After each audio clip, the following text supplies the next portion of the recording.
congratulations on the show, which I am already addicted to. I'll start with you. You're working with Stephen on this, obviously, and it's such an exciting thing to be working on. And what was it? How much did you know about these people, these women, basically? Did you have to go and do lots of research when you were working? Very little about the 40 elephants. The story started with Hezekiah, and then when we started to do more research about Hezekiah, that's when more information started popping up about the 40 elephants, and quite a lot of information started popping up about the 40 elephants, and then the Goodson brothers, and that all kind of came out from digging the research about Hezekiah Moscow. So didn't know a great deal about them. Knew that there was a cocktail bar named after them, which we went to for research purposes. We had to sample it. It's in the old Scotland Yard Hotel. It's in there, and it's actually a cocktail bar called the 40 Elephants. And I think there's a picture of Alice Diamond. Yeah, there is. There's some memorabilia of stuff. And so obviously we went there for research purposes. Not a great deal until then. But once we kind of started to unearth all these facts, it was fascinating to see these incredible women and why their stories never been told before. I guess the same question goes to you. Did you go back and research what your character would have been like around that time? What women would have been like, and women sort of working class who had to sort of resort to that kind of job around that time? Of course, there's a lot of books that are out there which I didn't realise. There's one called Alice Diamond, The 40 Elephants. So I read that, and that was just so interesting, just to get the perspective. I'm from East London, so what fascinates me too is it's that street that I was walking down that happened. What? And I'm a bit of a geek when it comes to history. So I went down to, where did I go to? Liverpool Street near Brick Lane, and I was like, wow, that could have been where the pub was. Yeah. And Alec Munroe is buried in Manor Park. I literally live about 5 minutes from Francis went, didn't he? He went to his grave. Yeah. Yeah, which is just mind-blowing. So it just makes it very close to home, and I felt so proud of these people. They're not characters, they're people. And I'm just so excited that I got to tell that story as well. Yeah, it's it's unheard voices, isn't it? Yeah. Unseen stories that we just... And the same question for you. Did you do much research? I did as much as I could with, Alice. She was a real person, and as Morgan said about the book, so I read the book as well, and just kind of reading about her life, and she came from a criminal family, and it was kind of in their blood, kind of thing. That's what she knew. I think her first offence was when she was 15. So it was very ingrained in that kind of world that they were in, and yeah.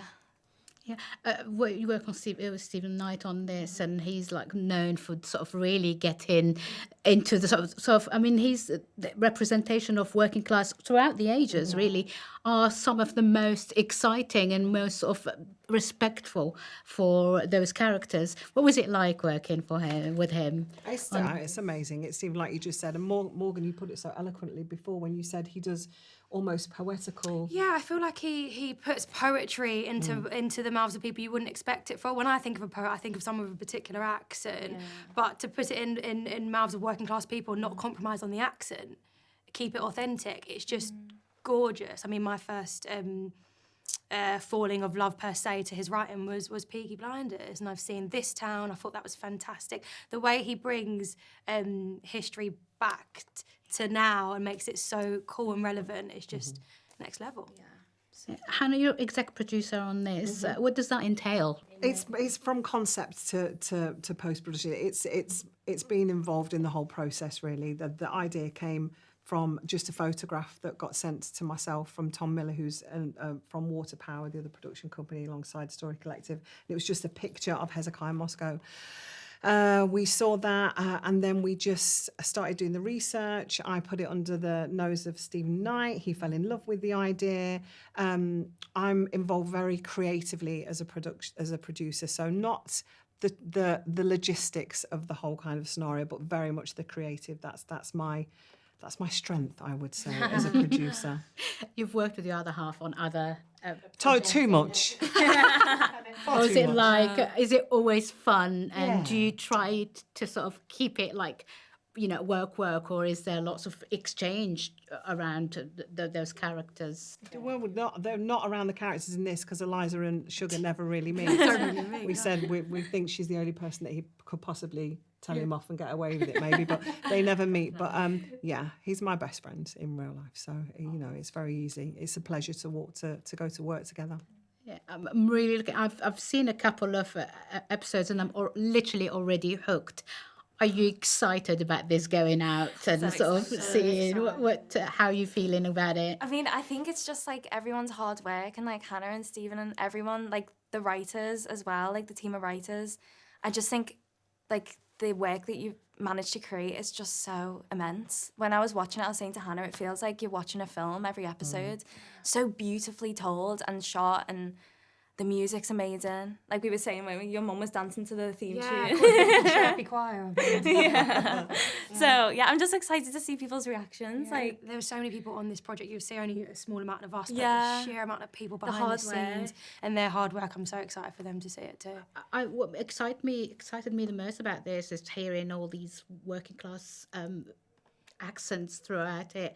I just feel like means a lot. Thank yeah, you. it just feels like loads of working class actors don't get a chance, and if they want to, perform, they need to kind of put on a more sort of RP accent. And Well, that's what we're trying to change. how are you feeling about that sort of chance of doing what you want to do with your own accent, really? I feel like there needs to be more people like you, Hannah and Stephen, that give people opportunities. I'm from a working class background, and you do, when you start acting and you're kind of on your own back, you have to seize every opportunity and get out there. And it just takes that one person to take a chance on you, and then you can go, and you did that for me. So yeah, Fantastic, all of you. yeah, same goes for me. To be honest, it's just like to have the opportunity to be in such an immense show.